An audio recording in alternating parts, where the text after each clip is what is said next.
Assalamualaikum warahmatullahi wabarakatuh. Saya Nida Dawatul Muwahidah dengan nomor NIM 12020110101 akan membacakan serta memaparkan hukum-hukum tajwid yang terdapat pada surah Al-Kahfi ayat 1 dan 2. Berikut bacaan beserta pemaparannya. A'udzu billahi minasyaitonir rajim. Bismillahirrahmanirrahim. Alhamdulillahillazi anzala ala abdihil kitaba wa lam yaj'al lahu iwaja qayyiman liyunzira ba'san syadidan min ladunhu wa yubashshiral mu'minina allazina ya'maluna as-solihati anna lahum ajran hasana. Shadaqallahul azim. Nah, selanjutnya saya akan menjelaskan tentang hukum-hukum tajwid yang terdapat pada surah Al-Kahfi ayat 1 dan 2. Bismillahirrahmanirrahim. Alhamdulillahillazi. Alhamdu di sini hukumnya izhar syafawi. Kenapa? Karena huruf mim sukun bertemu dengan huruf dal, di mana dal di sini merupakan salah satu anggota izhar syafawi. Cara membacanya dibaca dengan jelas. Alhamdu. Lalu pada lafaz lillahi. Pada lafaz lillahi ini hukumnya tarqiq, karena lafaz Allah didahului oleh huruf hijaiyah lam berharkat kasrah. Lillahi. Cara membacanya tipis. Lalu selanjutnya pada lafaz allazi, sambungan dari tadi lillahillazi. Hukumnya alif lam syamsiah. Kenapa? Karena huruf alif lam bertemu huruf syamsiah yaitu lam, dan dibacanya idgham. Idgham di sini berarti masuk ke huruf lam. Lillahillazi. Nah, selanjutnya pada lafaz zi ini hukumnya mad jaiz munfasil. Alasannya karena huruf mad bertemu hamzah di lain kata. Dibacanya panjang 2, 4, atau 5 harokat. Alhamdulillahilladzi. Nah, seperti itu. Lalu selanjutnya anzala. Lafaz anzala di sini hukumnya ikhfa karena huruf nun sukun bertemu huruf zai, di mana zai merupakan salah satu huruf ikhfa.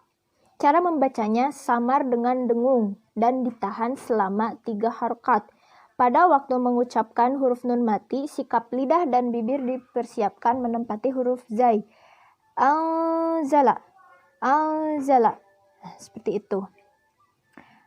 Lalu selanjutnya pada lafaz ala. Pada lafaz ini hukumnya mad asli atau mad tabi'i. Kenapa?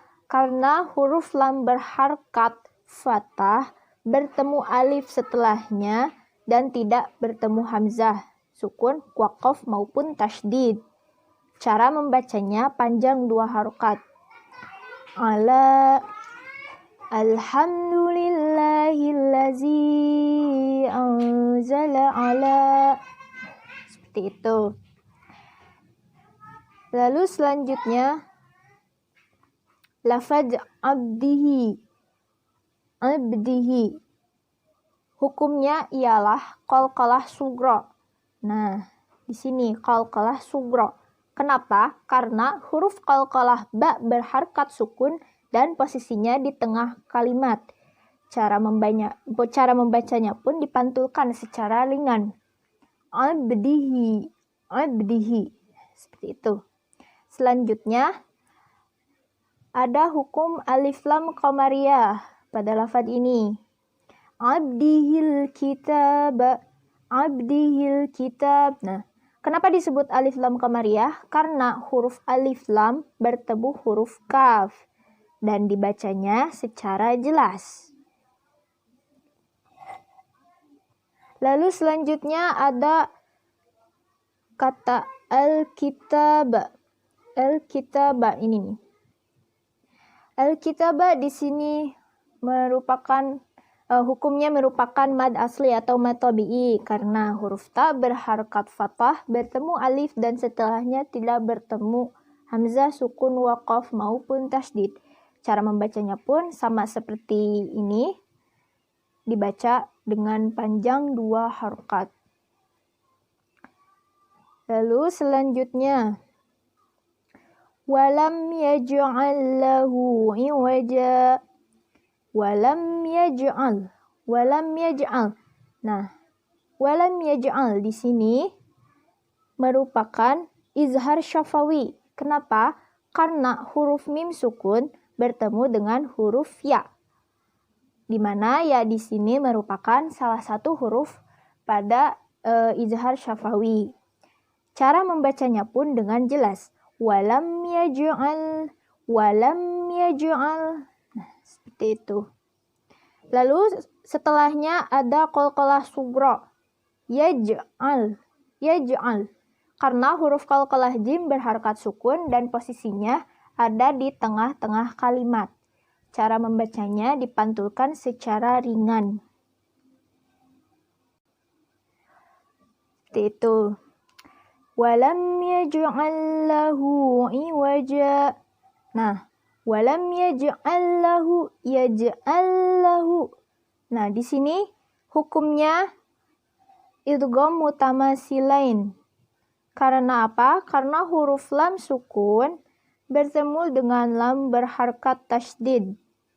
Cara membacanya, huruf pertama ini diidghamkan pada huruf kedua. Yaj'allahu. Seperti itu. Lalu selanjutnya iwaja. Pada lafaz iwaja hukumnya mad silah qasirah. Sebab huruf H bertemu dengan huruf selain hamzah. Nah, ini.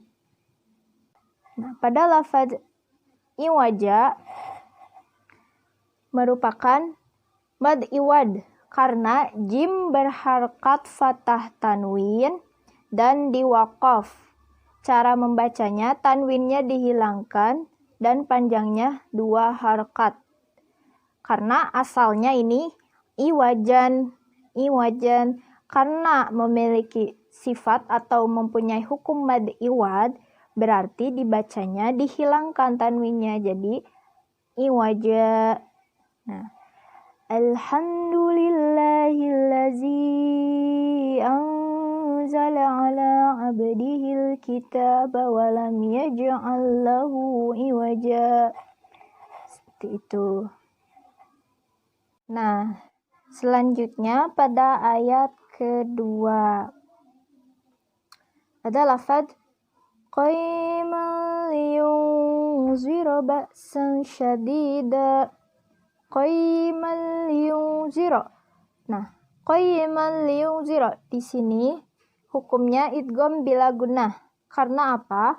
Karena huruf mim berharakat fathah tanwin bertemu huruf lam tasydid. Dibacanya lebur tanpa dengung dan bunyi tanwinnya pun hilang. Qayman liyunzira. Seperti itu. Selanjutnya pada kata ini liyunzira. Hukumnya ikhfa. Alasannya huruf nun sukun bertemu huruf zal, di mana zal merupakan salah satu huruf pada ikhfa. Cara membacanya samar dengan dengung dan ditahan selama 3 harokat. Pada waktu mengucapkan huruf nun mati, sikap lidah dan bibir dipersiapkan menempati huruf zal. Qayman liyunzira. Seperti itu.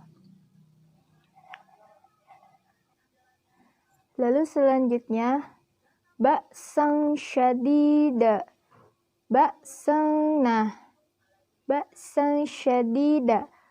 Pada lafaz ini hukumnya ikhfa karena huruf sin berharkat fathah tanwin bertemu huruf shin. Huruf shin sendiri merupakan salah satu huruf ikhfa. Cara membacanya pun sama. Dibaca samar dengan dengung dan ditahan selama 3 harokat. Pada waktu mengucapkan huruf nun mati, sikap lidah dan bibir dipersiapkan menempati huruf shin. Seperti itu. Selanjutnya, syadida, syadida. Nah, ini. Hukumnya mad asli atau mad tabi'i karena huruf dal berharkat kasroh bertemu ya sukun dan setelahnya tidak bertemu hamzah sukun waqaf ataupun tasydid. Cara membacanya panjang 2 harokat. Lalu selanjutnya ba'san syadidan min ladunhu. Syadidan min ladunhu. Nah, ini nih.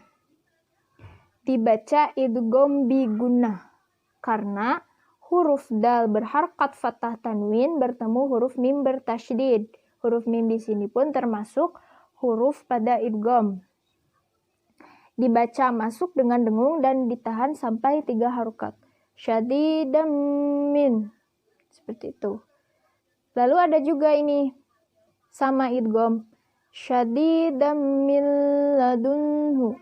Syadidan min ladunhu. Nah, ini merupakan idgham bila gunnah karena huruf nun sukun bertemu huruf lam bertanda tasydid. Dibaca lebur tanpa dengung dan bunyi tanwinnya hilang. Seperti itu. Lalu pada kata ini min ladunhu hukumnya ijhar sebab nun sukun bertemu huruf h. Karena huruf H di sini merupakan huruf izhar. Dibacanya pun jelas dan tidak berdengung sama sekali. Next, selanjutnya.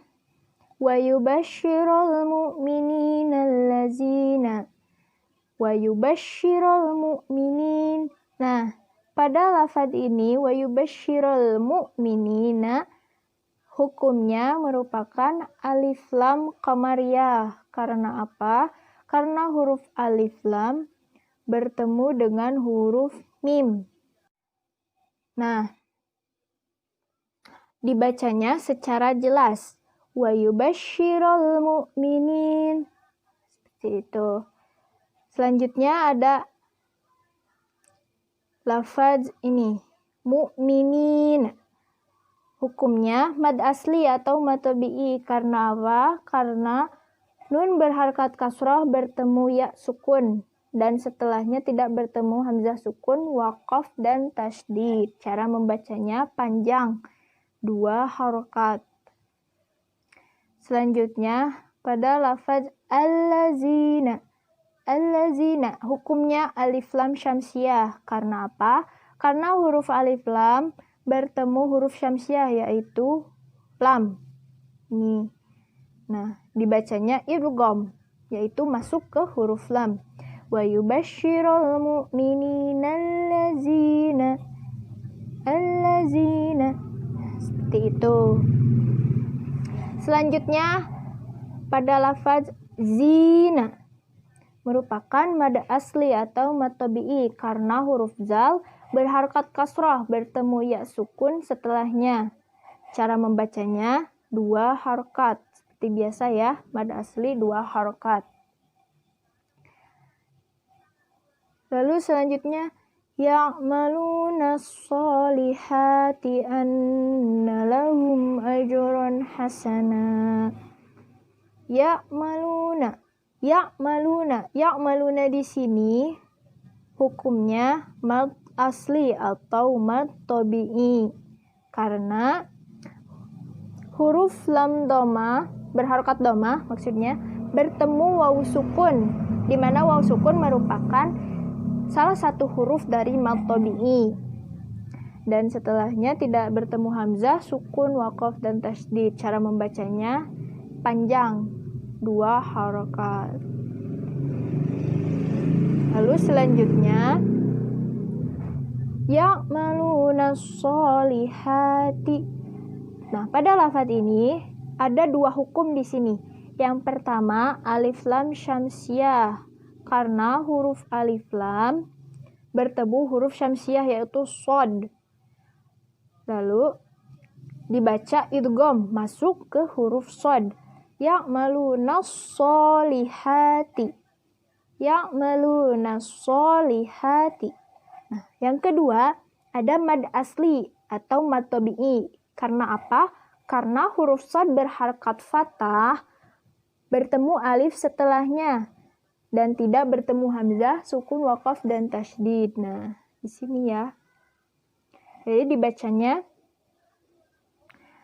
2 harokat panjang, 2 harokat. Lalu selanjutnya hati. Ya'maluna sholihati. Mad asli ini sama mad asli atau mad tabi'i karena huruf H berharakat fathah bertemu alif dan setelahnya tidak bertemu hamzah, sukun, waqaf, dan tasydid. Cara membacanya pun sama panjang, 2 harokat. Lalu selanjutnya anna. Pada lafaz anna di sini merupakan gunnah. Karena apa? Karena terdapat nun bertasydid. Huruf gunnah sendiri ada 2, yaitu nun bertasydid dan mim bertasydid. Dibacanya dimasukkan atau didengungkan. Anna. Nah, seperti itu. Nah, lalu pada selanjutnya anna lahum ajran hasana.